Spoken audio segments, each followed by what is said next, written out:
गुलाबचंद कटारिया ने पंजाब के 30वें राज्यपाल के रूप में ली शपथ। हाईकोर्ट के चीफ जस्टिस शील नागू ने दिलाई शपथ। कटारिया बोले, सरकार के साथ मिलकर करेंगे काम।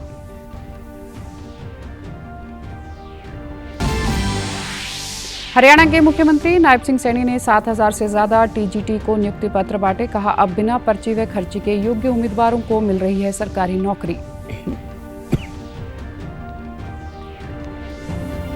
और निशानेबाज मनु भाकर व सरबजोत के पेरिस ओलंपिक में कांस्य पदक जीतने पर जश्न का माहौल। राष्ट्रपति, उपराष्ट्रपति और प्रधानमंत्री ने दी बधाई। नमस्कार, चंडीगढ़ से आपका स्वागत है। मैं हूं आरजू। अब समाचार विस्तार से।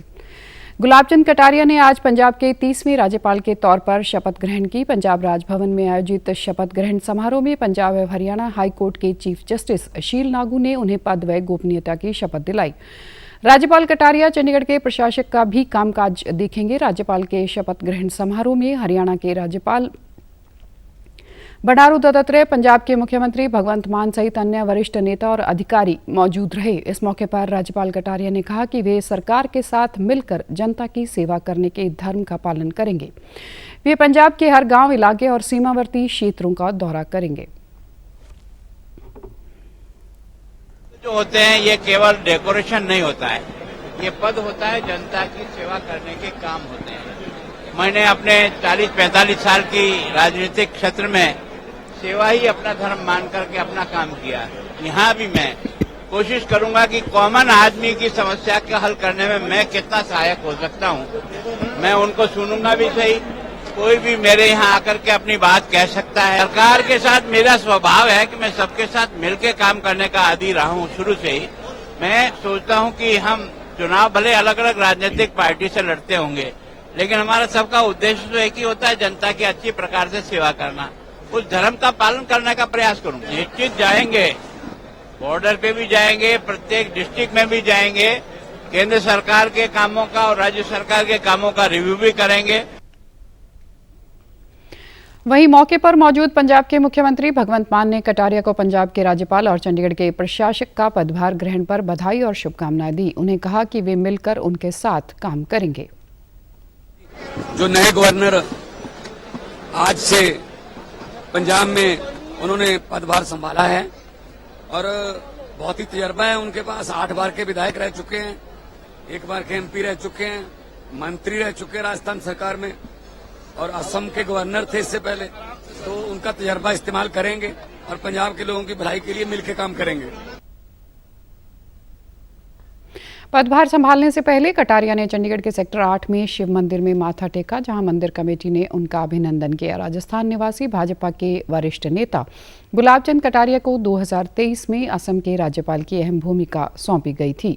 उन्हें हाल ही में राष्ट्रपति ने पंजाब के राज्यपाल के तौर पर नियुक्त किया था। कटारिया इससे पहले राजस्थान में भाजपा के अध्यक्ष, नेता प्रतिपक्ष, गृह मंत्री, 1 बार सांसद और 8 बार विधायक रह चुके हैं। पंजाब के नए नियुक्त राज्यपाल गुलाबचंद कटारिया का कल पंजाब राजभवन पहुंचने पर गर्मजोशी से स्वागत किया गया। यहां पंजाब पुलिस की एक टुकड़ी द्वारा गार्ड ऑफ ऑनर दिया गया। इससे पहले चंडीगढ़ के शहीद भगत सिंह अंतर्राष्ट्रीय हवाई अड्डे पर पंजाब के कैबिनेट मंत्री हरपाल सिंह चीमा और अमन अरोड़ा ने राज्यपाल और उनकी पत्नी अनीता कटारिया का गुलदस्ते भेंट करके स्वागत किया।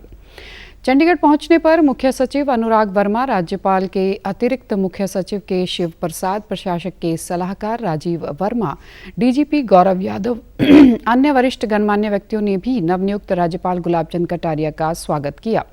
इसी दौरान पंजाब के निवर्तमान राज्यपाल बनवारी लाल पुरोहित ने अपनी विदाई भाषण के बाद प्रेस वार्ता करते हुए कहा कि अपनी उम्र और पारिवारिक कारणों के चलते उन्होंने अपनी जिम्मेदारी से मुक्त होने का फैसला लिया है। उन्होंने कहा कि वह पंजाब की यादें हमेशा दिल में संजो कर रखेंगे, खासकर पंजाबी संस्कृति और सिख गुरुओं की शिक्षाओं की यादें। राज्यपाल ने कहा कि पंजाब अवसरों की भूमि है और यहाँ विभिन्न क्षेत्रों में अपार संभावनाएं मौजूद हैं। पंजाब के लोगों को राज्य को समृद्ध बनाने के लिए कड़ी मेहनत करनी चाहिए। शांति मिली है, एक आनंद की अनुभूति हुई।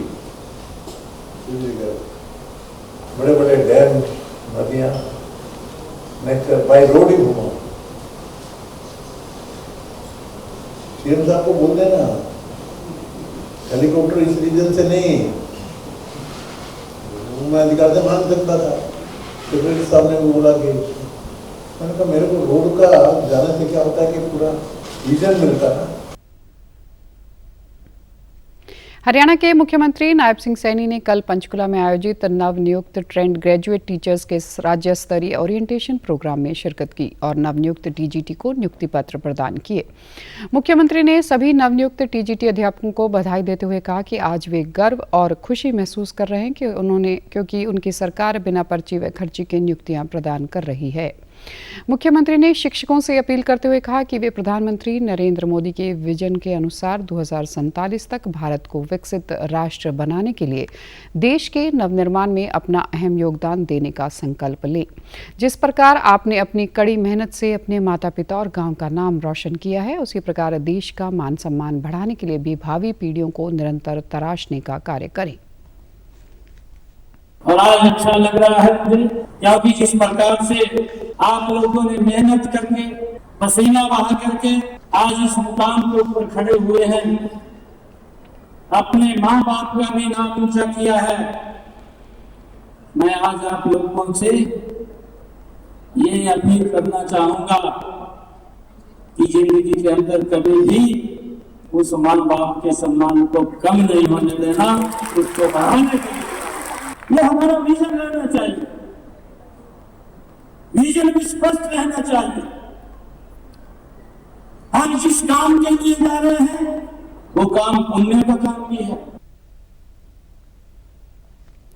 उन्होंने कहा कि पहले की सरकारों में भर्तियों की लिस्ट रिजल्ट आने से पहले अखबारों में छप जाती थी। आज अखबार में खबर छपती है कि रिक्शा चालक का बेटा हरियाणा में HCS बना है। यह बदलाव वर्तमान सरकार ने गत 10 वर्षों में सुनिश्चित किया है। हमारी सरकार ने बिना खर्ची पर्ची के 1,41,000 युवाओं को सरकारी नौकरियां दी हैं। उन्होंने अधिकतर बेटियों द्वारा नौकरी प्राप्त करने पर भी खुशी जताई। इस अवसर पर शिक्षा मंत्री सीमा त्रिखा ने नवनियुक्त अध्यापकों को बधाई देते हुए कहा कि वर्तमान सरकार सत्ता के लिए नहीं, जनता की सेवा करने के लिए है। उस सरकार के पास है जिनमें इन 105 लोगों के रिश्तेदारों को नौकरी नहीं मिली। जितने मंच पे बैठे हैं, किसी के परिवार में नौकरी नहीं गई। ये वो सरकार है जो आपकी वजह से बनी। ये सत्ता के लोग नहीं है, ये सेवा के लोग हैं।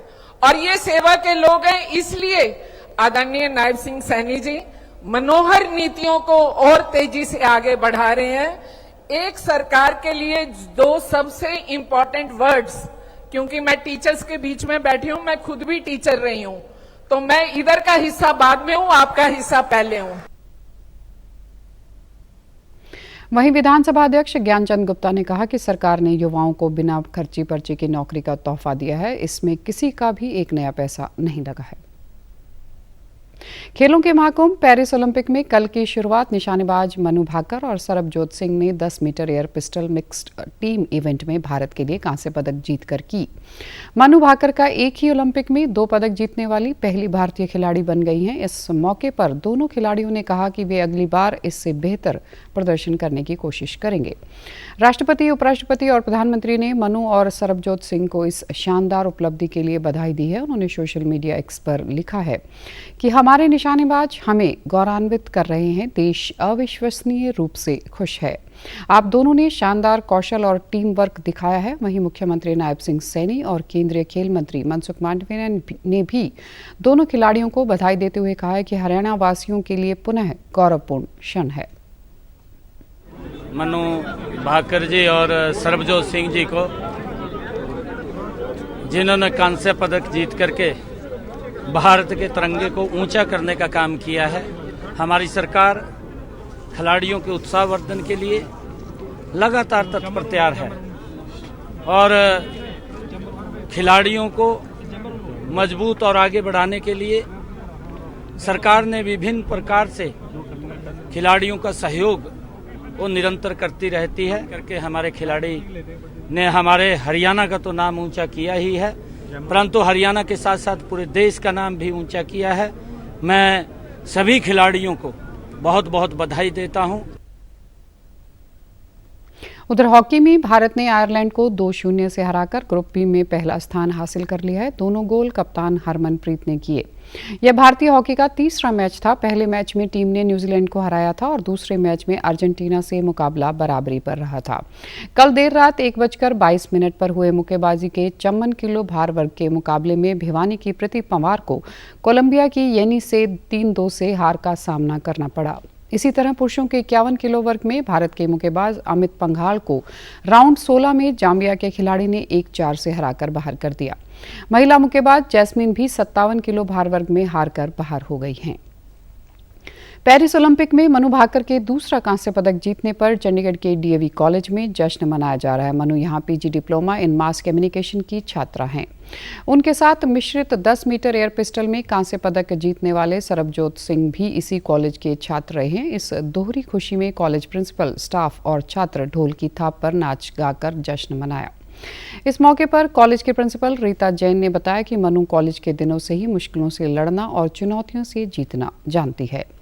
टोक्यो ओलंपिक में पिस्टल खराब होने से वह पदक जीतने से चूक गई थी, लेकिन हार से निराश न होकर वह फिर लड़ने को तैयार हुई और आज देश का परचम विश्व पटल पर लहरा दिया। एक बात है कि मैं अपनी खुशी को जाहिर नहीं कर पा रही हूँ कि हमारे देश का झंडा हमारे स्टूडेंट्स मनु भाकर और सरबजोत सिंह ने जो आज लहराया है, हमें बहुत बहुत गर्व है अपने बच्चों पर। इन्होंने अपनी मेहनत से, और मेहनत भी बहुत की है, मनु भाकर ने तो बहुत मेहनत की और सरबजोत सिंह ने भी जो आज मेडल लिया, हम बहुत बहुत खुश हैं और हमें गर्व है। और हम उम्मीद करते हैं आगे आने वाली गेम्स में भी डीएवी कॉलेज सेक्टर 10 के बच्चे भारत का झंडा हमेशा ऊंचा लहराते रहे। वहीं ओलंपिक में कांस्य पदक जीतने के बाद प्रधानमंत्री नरेंद्र मोदी ने फोन कर सरबजोत सिंह को बधाई दी। बहुत बधाई। Thank you sir, thank you so much. आपने देश का नाम भी बड़ा किया, देश का मान भी बड़ा किया। हाँ जी। और आपकी मेहनत रंग लाई है। हाँ जी सर। और मनु को भी मेरी तरफ से बहुत बहुत बधाई। हाँ जी, हाँ जी। और आपने ये भी आपके डिवीजन में थोड़े से रह गए, लेकिन आपने हाँ जी बस वो तो करके दिखा दिया। हाँ जी। डीडी न्यूज के साथ बातचीत में सरबजोत ने कहा कि वह पूरी तैयारी के साथ आए थे। इस बार जो थोड़ी कमी रह गई है उसे अगली बार पूरी करेंगे। उन्होंने सरकार के साथ पीएम मोदी का भी बेहतर खेल योजनाओं के लिए आभार जताया। काफ़ी अच्छा था, कॉन्फिडेंस भी बिल्ड हुआ उसके बाद, और हो गया था कंफर्म कि ब्रॉन्ज मतलब जब उठा सुबह ऐसे ये वो कि मतलब फ्यूचर दिखता है कभी कभी ना, माइंड काफ़ी गलत चीज़ है वैसे, काफ़ी ज़्यादा ही नेक्स्ट आगे बहुत आगे चलता है ये, तो इसको बार बार प्रेजेंट में रखना वो सारा कुछ, तो उसके बाद फिर ब्रॉन्ज। गवर्नमेंट की स्कीम काफ़ी अच्छी है इस मामले में, और टॉप्स की भी बहुत ज़्यादा सपोर्ट है, एनआरआई OGQ काफ़ी ज़्यादा मतलब स्पॉन्सर भी आ जाते हैं उसके बाद। और बट मैं सबसे ज़्यादा मैं अपने जो प्राइम मिनिस्टर है मोदी जी, थैंकफुल हूँ उनका, जो उन्होंने मतलब इतनी ज़्यादा अच्छी स्कीम्स निकाली खेलो इंडिया, और उसके बाद फिर वो Sai tops development core group, वो सारा कुछ। केरल के वायनाड में आई प्राकृतिक आपदा पर राज्यसभा में ध्यानाकर्षण प्रस्ताव के तहत चर्चा जारी है। कल भी भूस्खलन से आई तबाही का मामला दोनों सदनों में उठाया गया था। वायनाड में भूस्खलन के कारण मरने वालों की संख्या 150 पार कर ली गई है और कई लोग अभी भी लापता हैं। सेना और एनडीआरएफ की मदद से बचाव कर्मी लगातार मलबे में फंसे लोगों की तलाश कर रहे हैं। वहीं लोकसभा में विपक्ष के हंगामे के चलते सदन की कार्रवाई को स्थगित कर दिया गया। कांग्रेस सांसदों ने स्थगन प्रस्तावों पर चर्चा की मांग की थी, जिस पर स्पीकर ने कहा कि प्रश्नकाल में कोई प्रस्ताव नहीं आएगा। इसके बाद विपक्षी सांसदों ने हंगामा कर दिया और कार्रवाई स्थगित करनी पड़ी। और आप हमारे समाचार YouTube channel DD news Chandigarh, Facebook DD news Chandigarh और सोशल मीडिया DDX CHD पर भी देख सकते हैं। इसी के साथ चंडीगढ़ से समाचारों का सिलसिला समाप्त होता है। नमस्कार।